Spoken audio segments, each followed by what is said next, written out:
بسم اللہ الرحمن الرحیم۔ السلام علیکم کلاس آج کا جو ہمارا ٹاپک ہے وہ ہے فزیکل فیچرز آف پاکستان، کہ پاکستان کے طبعی خد و خال کیا ہیں۔ پاکستان ایک وسیع ملک ہے جس میں ہر قسم کی سطح پائی جاتی ہے۔ ایک طرف پہاڑوں کے جو ہے وہ آسمانوں کو چھونے والی چوٹیاں ہیں جو کہ سارا سال برف سے ڈھکی رہتی ہیں، تو دوسری طرف دریاؤں سے لائی ہوئی زرخیز اور نرم مٹی سے بنا ہوا میدانی علاقہ ہے جو دنیا کے زرخیز ترین میدانوں میں شمار ہوتا ہے۔ یہاں سطح مرتفع بھی ہے اور خشک اور بے آب و گیا ریگستان بھی۔ تو پاکستان میں مری اور نتھیا گلی جیسے صحت افزا اور ٹھنڈے مقامات بھی ہیں، اور سبی اور جیکب آباد جیسے گرم ترین علاقے بھی موجود ہیں۔ پاکستان کے قدرتی خطے جغرافیائی لحاظ سے وہ تمام علاقے جہاں کی طبعی کیفیات، آب و ہوا اور قدرتی نباتات ایک جیسی ہوں وہ قدرتی خطے کہلاتے ہیں۔ پاکستان کو 4 اہم قدرتی خطوں میں تقسیم کر سکتے ہیں۔ نمبر 1 اس میں ماؤنٹینیس رینجز ہیں، یعنی پہاڑی سلسلے۔ نمبر 2 سطوح مرتفع یعنی پلیٹوز، اور نمبر 3 ہے اس میں میدانی علاقہ یعنی کہ پلین ایریاز، اور اسی طرح ڈیزرٹس، یعنی نمبر 4 پہ صحرائی خطے آ جاتے ہیں۔ تو یہ ہیں پاکستان کے فزیکل فیچرز جن کو مختلف طریقے سے کیٹاگرائز کیا گیا ہے، یعنی نمبر 1 پہاڑی سلسلے، سطح مرتفع، میدانی علاقے اور صحرائی۔ تو ان کو کیٹاگوریکلی اس طرح کیا گیا ہے 4 خطوں کو۔ اس میں جو سب سے پہلے اس کا آتا ہے قدرتی خطے وہ ہیں پہاڑی سلسلے، نمبر 1۔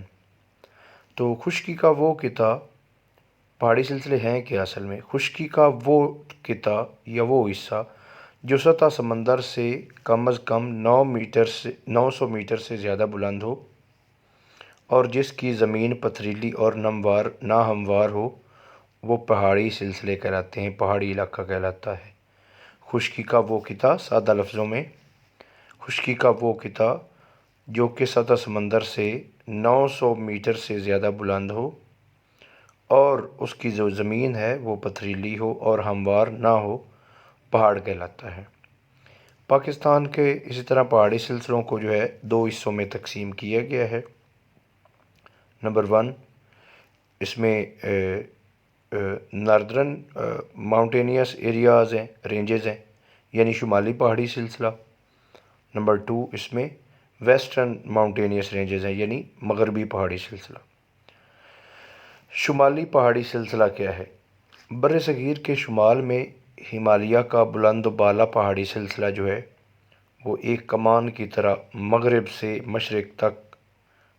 لے کر مشرق تک تقریباً 2430 میٹر کی لمبائی میں پھیلا ہوا ہے، اور اس میں اور کئی جو ہیں مزید حصوں میں اس کو تقسیم کیا گیا ہے۔ اس میں جو شمالی پہاڑی سلسلہ ہے اس کا جو نمبر 1 ہے وہ ہے بیرونی ہمالیہ یا ذیلی ہمالیہ۔ تو جو بیرونی ہمالیہ ہے یہ پہاڑی سلسلہ نسبتاً کم بلند پہاڑوں پر مشتمل ہے اور یہ میدانوں سے متصل ہے، یعنی جڑا ہوا ہے۔ ان کی بلندی 300 میٹر سے 1000 میٹر تک ہے۔ ان کو شیوالک کی پہاڑیاں بھی کہتے ہیں۔ اسی طرح شمالی پہاڑی سلسلے میں بیرونی ہمالیہ یا ذیلی ہمالیہ کے بعد دوسرے نمبر پہ آتا ہے ہمالیہ صغیر کے پہاڑی سلسلے۔ یہ پہاڑ شمال کی طرف جو ہیں شیوالک کے متوازی واقع ہیں، یعنی بالکل اپوزٹ سائڈ پہ۔ پیر پنجال ان کا سب سے بلند پہاڑی سلسلہ ہے۔ یہ ہمالیہ صغیر میں پیر پنجال جو ہے یہ سب سے بلند پہاڑی سلسلہ ہے۔ اس سلسلے میں مری آ جاتی ہے، ایوبیہ اور نتھیا گلی کے جو صحت افزا مقامات ہیں وہ اس میں شامل ہیں، یعنی ہمالیہ صغیر کے پہاڑی سلسلوں میں۔ اسی طرح تیسرے نمبر پہ آتا ہے ہمالیہ کبیر کا پہاڑی سلسلہ۔ یہ دنیا کے بلند ترین پہاڑی سلسلوں میں سے ہے اور کوہ پیر پنجال کے شمال میں واقع ہے۔ اس کی سب سے بلند چوٹی جو ہے یہ نانگا پربت ہے۔ اب ان چیزوں کو آپ نے اسٹوڈنٹس نوٹ کرنا ہے کہ یہ آبجیکٹیو میں چیزیں پوچھی جا سکتی ہیں کہ ہمالیہ کبیر کا جو پہاڑی سلسلہ ہے اس میں سب سے بلند چوٹی کون سی ہے، تو یہ نانگا پربت ہے جس کی بلندی 8126 میٹر جو ہے نا ہے بلندی اس کی۔ وادی کشمیر پیر پنجال اور ہمالیہ کبیر کے درمیان ہی واقع ہے، تو یہ بھی آبجیکٹیو آ سکتی ہے۔ اسی طرح تیسرے نمبر پہ چوتھے نمبر پہ آتا ہے کوہ لداخ، یعنی لداخ کے پہاڑی سلسلے۔ ہمالیہ کبیر کے شمال میں لداخ کا پہاڑی سلسلہ ہے جسے اندرونی ہمالیہ بھی کہتے ہیں۔ اسی طرح پانچویں نمبر پہ ہے کوہ کراکرم۔ شمالی کشمیر اور گلگت میں ہمالیہ کی شمالی طرف کوہ کراکرم کا سلسلہ واقع ہے جس کی اوسط بلندی 7000 میٹر تک ہے۔ دنیا کی دوسری بلند ترین چوٹی K2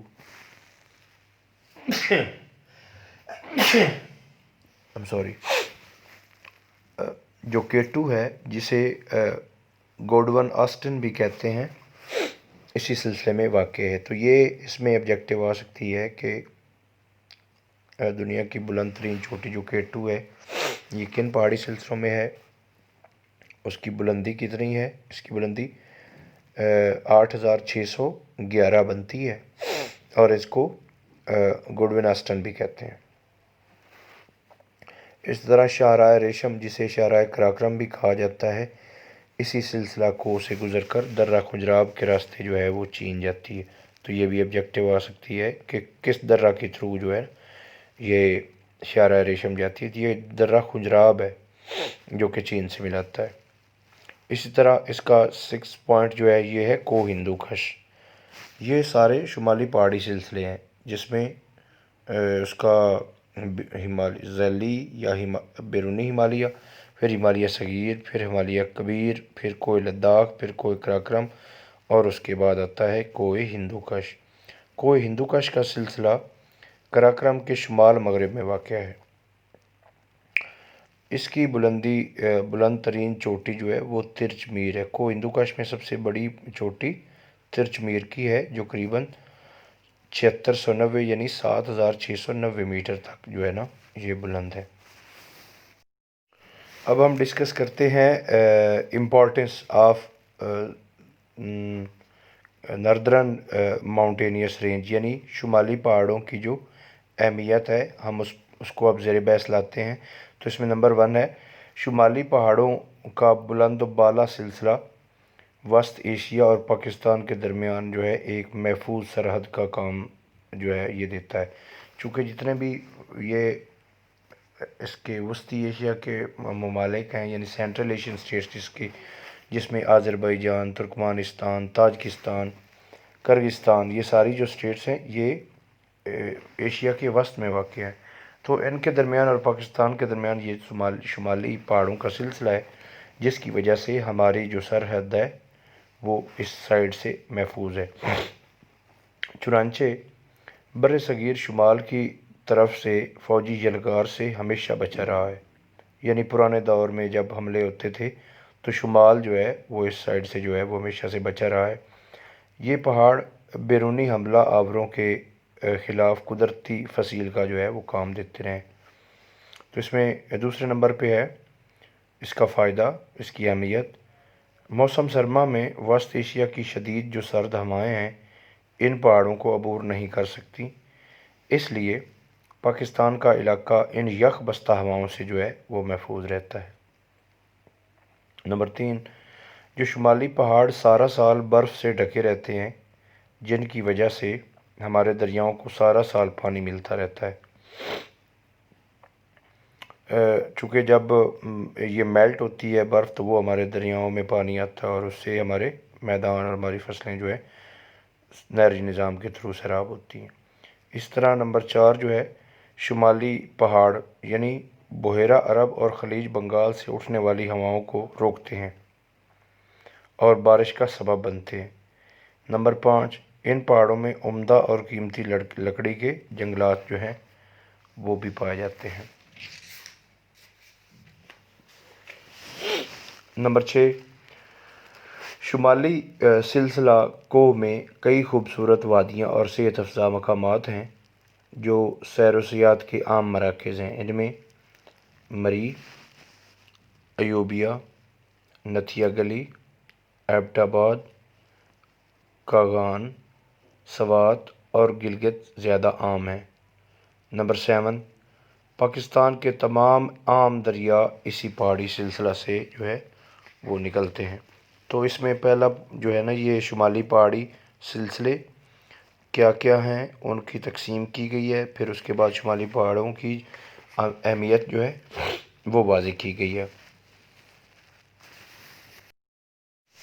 شمالی پہاڑی سلسلوں کے بعد جو ہیں وہ ہم ڈسکس کرتے ہیں مغربی پہاڑی سلسلے۔ مغربی پہاڑی سلسلے زیادہ تر شمالاً جنوباً پھیلے ہوئے ہیں، یعنی شمال سے جنوب کی طرف۔ تو ان کو جو ہے وہ مزید 5 حصوں میں تقسیم کیا جا سکتا ہے۔ یہاں بارش جو ہے وہ بہت معمولی ہوتی ہے اور نباتات کا جو ہے یعنی جاندار پودوں کا، ان چیزوں کا، فصلوں کا جو نام و نشان ہے وہ نہیں ملتا۔ اس میں سب سے پہلے جو آتے ہیں مغربی پہاڑی سلسلے میں وہ سوات اور چترال کے پہاڑ ہیں۔ کو ہندو کش سے جنوب کی طرف 3 چھوٹے چھوٹے پہاڑی سلسلے پھیلے ہوئے جو کوہستان، سوات اور دیر کہلاتے ہیں۔ تو ان کے درمیان دریائے سوات، چترال، کنہار اور پنجگوڑا بہتے ہیں۔ چترال اور دیر کے درمیان جو ہے وہ درہ لواری واقع ہے۔ اسی طرح دوسرے نمبر پہ آتے ہیں کوہ سفید۔ مغربی پہاڑی سلسلوں میں سوات اور چترال کے پہاڑ آتے ہیں، پھر کوہ سفید آتے ہیں۔ دریائے کابل کے جنوب میں کوہ سفید کا سلسلہ ہے جو کہ شرقاً غرباً پھیلا ہوا ہے۔ سوات اور چترال کے پہاڑ جو ہیں وہ جو ہے نا شمالاً جنوباً تھے، مغربی پہاڑی سلسلہ پہلا، تو یہ کوہ سفید جو ہے یہ شرقاً غرباً پھیلا ہوا ہے۔ اس کی اوسط بلندی جو ہے کوہ سفید کی یہ 3600 میٹر ہے۔ دریائے کابل کے جنوب میں درہ خیبر واقع ہے جو کابل کو پشاور سے ملاتا ہے۔ اس درے کی کل لمبائی جو ہے یہ 5600 کلومیٹر ہے۔ یہ چیزیں اسٹوڈنٹس آبجیکٹیو میں آ سکتی ہیں، کوہ سفید کی جو اوسط بلندی ہے وہ کتنی ہے، اس میں جو درہ ہے وہ کون سا ہے، اس کا نام کیا ہے، وہ کن کن شہروں کو جو ہے وہ ملاتا ہے، اس درے کی کل لمبائی کتنی ہے جو کہ 56 کلومیٹر ہے۔ اسی طرح ان چیزوں کو نوٹس کریں اور رائٹ ڈاؤن کریں، فوکس کرنا ہے ان کو۔ دریائے کرم ان پہاڑوں کے جنوب میں واقع ہے۔ اس پہاڑی سلسلہ کی بلند ترین جو چوٹی ہے وہ سلکا رام ہے۔ کوہ سفید کی بلند ترین چوٹی سلکا رام ہے جو کہ 4761 میٹر بلند ہے۔ تو یہ چیزیں آبجیکٹیو میں آ سکتی ہیں۔ کوہ سفید سارا سال برف سے ڈھکا رہتا ہے، اس لیے اس کا نام کوہ سفید پڑ گیا۔ تو یہ بھی آبجیکٹیو آ سکتی ہے کہ کوہ سفید کو کوہ سفید ہی کیوں کہتے ہیں۔ اسی طرح تیسرے نمبر پہ وزیرستان کا کوہستانی علاقہ ہے۔ دریائے کرم اور گومل کے درمیان وزیرستان کا کوہستانی علاقہ واقع ہے۔ ٹوچی اور گومل اس کے مشہور درے ہیں، یعنی وزیرستان کا جو کوہستانی علاقہ ہے اس میں ٹوچی اور گومل اس کے مشہور درے ہیں جو افغانستان جانے کے عام راستے ہیں۔ اسی طرح چوتھے نمبر پہ آتا ہے کوہ سلیمان۔ دریائے گومل کے جنوب میں کوہ سلیمان کا سلسلہ ہے۔ اس کی بلند ترین جو چوٹی ہے اسے تخت سلیمان کہتے ہیں جس کی بلندی 3374 یعنی 3374 میٹر ہے۔ یہ بھی آبجیکٹیو آ سکتی ہے۔ اس علاقہ کا اہم دریا جو ہے دریائے بولان ہے، اور اس دریائی وادی میں درہ بولان واقع ہے۔ اسی طرح اس کا جو 5واں پوائنٹ ہے وہ ہے کوکیرتھر۔ کوہ سلیمان کے جنوب میں دریائے سندھ کی زیریں وادی کے مغرب کے ساتھ ساتھ کوکیرتھر جو ہے وہ واقع ہے۔ یہ کم بلند اور خشک پہاڑ ہیں۔ کوکیرتھر کے جنوبی سلسلے میں دریائے حب اور لیاری بہتے ہیں۔ اسی طرح جو ہمارا نیکسٹ اس کا فزیکل فیچر آتا ہے ماؤنٹینیس ایریا کے بعد، وہ آتا ہے سطح مرتفع۔ صوبہ پنجاب اور بلوچستان کا وسیع علاقہ جو ہے وہ سطح مرتفع پر مشتمل ہے۔ ان کو 2 حصوں میں تقسیم کیا جا سکتا ہے۔ اس میں نمبر 1 ہے سطح مرتفع پوٹوہار اور کوہستان نمک، اور اس میں نمبر 2 پہ ہے سطح مرتفع بلوچستان۔ سطح مرتفع پوٹوہار اور کوہ نمک جو ہے کے سلسلے دریائے جہلم کے مغربی کنارے سے شروع ہو کر کوہ سلیمان سے مل جاتے ہیں۔ ان کی اوسط اونچائی جو ہے یہ 700 میٹر ہے، لیکن سکیسر کے قریب یہ سطح سمندر سے قریباً 1500 میٹر بلند ہوتے ہیں۔ ان پہاڑوں کی آب و ہوا خشک ہے اور بعض جگہ پینے کا پانی بھی دستیاب نہیں، لیکن یہ علاقے معدنیات کی دولت سے مالا مال ہیں، جن میں نمک، جپسم، چونے کا پتھر، کوئلہ اور تیل جو ہے یہ قابل ذکر ہیں۔ کلر کار کی مشہور جھیل بھی اس علاقے میں پائی جاتی ہے۔ کوہستان نمک کے شمال میں سطح مرتفع پوٹوہار واقع ہے، جو سطح سمندر سے تقریباً 300 میٹر سے 600 میٹر تک بلند ہے۔ اس سطح مرتفع کا جو بیشتر علاقہ ہے وہ بہتے ہوئے پانی نے تراش دیا ہوا ہے، چنانچہ اس علاقے میں مختلف قسم کے مناظر پیدا ہو گئے ہیں۔ پوٹوہار کے علاقے کا عام دریا دریائے سوان ہے، یہ آبجیکٹیو میں آ سکتا ہے، جس کی مناسبت سے میاں والی، جہلم، سرگودا اور اٹک کے علاقوں کو وادی سوان کہا جاتا ہے۔ اس میں کون کون سے ضلع ہیں؟ میاں والی، جہلم، سرگودا اور اٹک۔ یہ وادی قدیم تہذیب و تمدن کا جو ہے یہ مرکز سمجھی جاتی رہی ہے۔ اسی طرح اس کا جو دوسرا پوائنٹ ہے سطح مرتفع کا وہ ہے سطح مرتفع بلوچستان۔ تو یہ سطح مرتفع کوہ سلیمان اور کوکیرتھر کے مغرب میں واقع ہے۔ اس کی اوسط اونچائی جو ہے یہ 600 میٹر سے 900 میٹر تک ہے۔ شمال میں ٹوبا کاکڑ اور چاگی کے پہاڑی سلسلے اس کو افغانستان سے جدا کرتے ہیں۔ یہ پاکستان کے انتہائی خشک علاقوں میں شمار ہوتا ہے۔ یہاں کی اوسط سالانہ بارش جو ہے یہ 160 ملی میٹر سے 200 ملی میٹر تک ہے، یہ بھی آبجیکٹیو بن سکتی ہے۔ پانی اور ذرائع آمد و رفت کی کمی اس کی ترقی کی راہ میں سب سے بڑی جو ہے وہ رکاوٹ ہے۔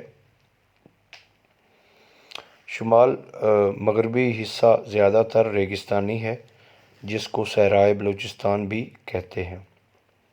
یہ بھی آبجیکٹیو آ سکتی ہے کہ صحرائے بلوچستان کسے کہتے ہیں۔ یہاں نمکین پانی کی جھیل ہامون مشکل واقع ہے۔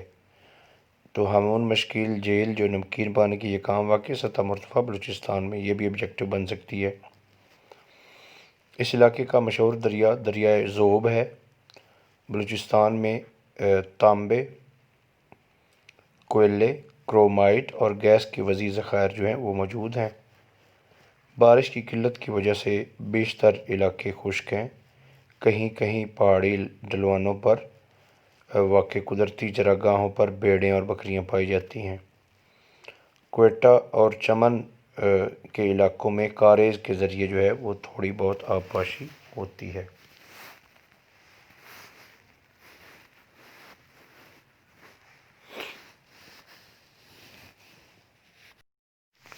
پاکستان کے فزیکل فیچرز میں جو تیسرے نمبر پہ ہے وہ ہے میدانی علاقہ۔ تو اس میں پہلے پہاڑی سلسلے تھے، نمبر 2 پہ سطح مرتفع، اس کے بعد میدانی علاقے، اور اس کے بعد صحرائی جو ہے یعنی ڈیزرٹ صحرائی خطے شروع ہوتے ہیں۔ تو میدانی علاقے میں پاکستان کا جو میدانی علاقہ ہے وہ دریائے سندھ اور اس کے معاون دریاؤں کی جو لائی ہوئی مٹی سے جو ہے یہ وجود میں آیا، اور اس کی جو ڈھلوان ہے وہ شمال سے جنوب کی طرف ہے۔ اس کو مزید جو ہے وہ 3 حصوں میں تقسیم کیا گیا ہے۔ وہ ہے نمبر 1 دریائے سندھ کا بالائی میدان یعنی اپر پلینز جو ہیں، پھر اس کا دریائے سندھ کا زیریں میدان ہے، اور اس کے بعد دریائے سندھ کا ڈیلٹا آتا ہے۔ دریائے سندھ کا جو بالائی میدان ہے یہ اٹک سے کوٹ مٹھن تک ہے، اس کے بعد زیریں میدان جو ہے یہ مٹھن کوٹ تا ٹھٹھا ہے، اور پھر دریائے سندھ کا جو ڈیلٹا ہے یہ ٹھٹھا تا سمندر کے ساحل تک جو ہے یہ آتا ہے۔ تو اس میں دریائے سندھ کا بالائی میدان کوہستان نمک کے جنوب اور کو سلیمان اور کو کرتھر کے مشرق میں واقع ایک وسیع میدان ہے جو بحیرہ عرب تک جو ہے یہ چلا گیا ہے۔ دریائے سندھ اور اس کے معاون دریا یعنی ستلج، راوی، چناب اور جہلم جو ہے یہ اسے سیراب کرتے ہیں۔ یہ علاقہ اپنے نظام آبپاشی اور زرعی پیداوار کے لیے ساری دنیا میں مشہور ہے۔ یہ خطہ بہت زرخیز اور آبادی کے لحاظ سے پاکستان کا سب سے گنجان علاقہ ہے۔ دوآبہ 2 دریاؤں کے درمیانی جو زمین ہوتی ہے وہ دوآبہ کہلاتی ہے، یہ آبجیکٹیو آ سکتی ہے۔ اور پنجاب کے 2 آبے جو ہیں وہ 4 ہیں۔ نمبر 1 دوآبہ باری جو کہ دریائے بیاس اور راوی کا میدانی علاقہ ہے، درمیانی علاقہ ہے۔ نمبر 2 دوآبہ رچنا دریائے راوی اور دریائے چناب کا جو درمیانی علاقہ ہے وہ رچنا ہے۔ دوآبہ چچ یعنی دریائے جہلم اور چناب کا درمیانی علاقہ چچ کا آتا ہے۔ اور نمبر 4 پہ ہے دوآبہ سندھ ساگر جو کہ دریائے جہلم اور سندھ کا درمیانی علاقہ آتا ہے۔ اسی طرح دوآبہ کے بعد بار کیا ہوتی ہے؟ 2 دریاؤں سے دور سطح زمین رفتہ رفتہ بلند ہو کر مرتفع میدان بن جاتی ہے، اس علاقہ کو بار کہا جاتا ہے۔ تو پنجاب میں 4 مشہور باریں ہیں۔ نمبر 1 گنجی بار دریائے بیاس اور راوی کے درمیانی علاقہ کو گنجی بار کہتے ہیں۔ اس کے بعد نیلی بار ملتان اور ساہیوال کے درمیانی علاقہ کو نیلی بار کہا جاتا ہے۔ اس کے بعد ساندل بار دریائے راوی اور چناب کا درمیانی علاقہ ساندل بار کہلاتا ہے۔ اور اس کے بعد کرانہ بار آتی ہے جو کہ دریائے چناب اور جہلم کا درمیانی علاقہ جو ہے کرانہ بار کہلاتا ہے۔ ڈیرہ جات کیا ہے؟ سندھ کے مغرب میں واقع کو دامنی میدان کو ڈیرہ جات کہتے ہیں۔ مشہور ڈیرہ جات ڈیرہ غازی خان اور ڈیرہ اسماعیل خان ہیں۔ یہاں پہاڑوں کی طرف سے بے شمار برساتی نالے جو ہیں وہ بہتے ہیں۔ اس کے بعد دریائے سندھ کا زیریں میدان آتا ہے۔ مٹھن کوٹ سے بحیرہ عرب کا علاقہ دریائے سندھ کا زیریں میدان کہلاتا ہے۔ اس میں صوبہ سندھ کا بیشتر حصہ شامل ہے۔ یہاں بارش کم ہوتی ہے لیکن دریائے سندھ پر گدو بیراج، سکھر بیراج اور غلام محمد بیراج سے نہریں نکال کر اس علاقے کو سیراب کیا گیا ہے، جس کی وجہ سے جو ہے یہاں بڑی خوشحالی ہے۔ اس کے بعد دریائے سندھ کا ڈیلٹا آ جاتا ہے۔ ٹھٹھا سے ساحل سمندر کا علاقہ دریائے سندھ کا ڈیلٹا ہے۔ اس علاقے میں دریا کئی شاخوں سے تقسیم ہو جاتا ہے۔ ساحل سمندر سے 25 کلومیٹر تک علاقہ مد و جزر کی وجہ سے دلدلی بھی ہے۔ پاکستان کے فزیکل فیچرز میں یا طبعی خد و خال میں جو آخر پہ آتا ہے وہ ریگستانی علاقہ ہے۔ تو ایسا علاقہ جہاں ریگستانی علاقہ کسے کہتے ہیں؟ ایسا علاقہ جہاں سالانہ بارش 250 ملی میٹر سے کم ہو صحرائی علاقہ کہلاتا ہے۔ پاکستان کا جنوب مشرقی علاقہ اکثر و بیشتر صحرا پر مشتمل ہے۔ ریگستانی علاقوں کی زمین بنجر اور غیر آباد ہے اور اس کو 4 حصوں میں تقسیم کیا جا سکتا ہے۔ تو اس میں نمبر 1 ہے تھل کا ریگستان، نمبر 2 چولستان کا ریگستان، نمبر 3 نار اور تھرپارکر کا صحرا، اور نمبر 4 آتا ہے چاگی اور خاران کا ریگستان۔ تھل کا ریگستان. تھل کے ریگستان کے مشرق میں دریائے جہلم اور چناب، مغرب میں دریائے سندھ، جبکہ شمال میں کوہستان نمک ہے. یہ آب و گیا علاقہ دریائے سندھ کی بدلتی ہوئی گزرگاہوں کی وجہ سے وجود میں آیا اور میاں والی، خوشاب، بکر، لیا اور مظفر گڑھ کی اضلاع جو ہیں وہ اس میں شامل ہیں. اس کا کچھ حصہ دریائے سندھ سے رہ نکال کر سیراب کیا گیا ہے اور اس کی کیفیت صحرائی نہیں ہے، حالات بدل گئے ہیں آبپاشی کی وجہ سے. دوسرے نمبر پہ چولستان کا ریگستان ہے. چولستان کا صحرائی علاقہ صوبہ پنجاب کے جنوب مشرق میں رحیم یار خان، بہاولپور اور بہاول نگر کے مشرقی علاقوں پر مشتمل ہے. یہ انتہائی گرم، خشک اور غیر آباد علاقہ ہے اور ریت کے بڑے بڑے ٹیلوں پر مشتمل ہے. اسے روہی کا صحرا بھی کہا جاتا ہے.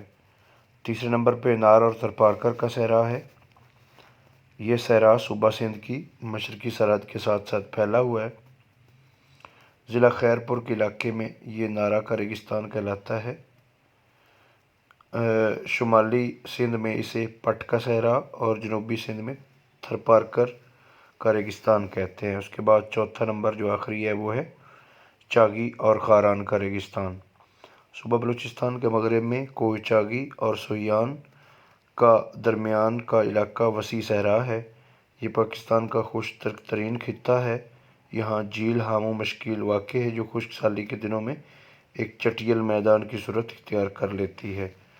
تو یہ تھا آج کا ہمارا ٹاپک، جس میں ہم نے ٹوٹل اس کے فزیکل فیچر جتنے بنتے تھے پاکستان کے، جن کو 4 حصوں میں تقسیم کیا گیا تھا، وہ ہم نے کر لیے ہیں. ان کو اچھے طریقے سے تیار کر لیں، اور یہ آپ کی آسانی کے لیے پیورلی میں نے اردو میں آپ کو پڑھایا ٹاپک. تو کسی قسم کی پریشانی ہو اس کو سمجھنے میں، انتہائی عام ٹاپک ہے. اس میں جو آبجیکٹیو میں ساتھ ساتھ مینشن بھی کرتا گیا ہوں، یا کوئی جو ایک آدھ میں نہیں کر سکا تو ان کو اچھے طریقے سے جو ہے وہ تیار کر لیں. اللہ حافظ.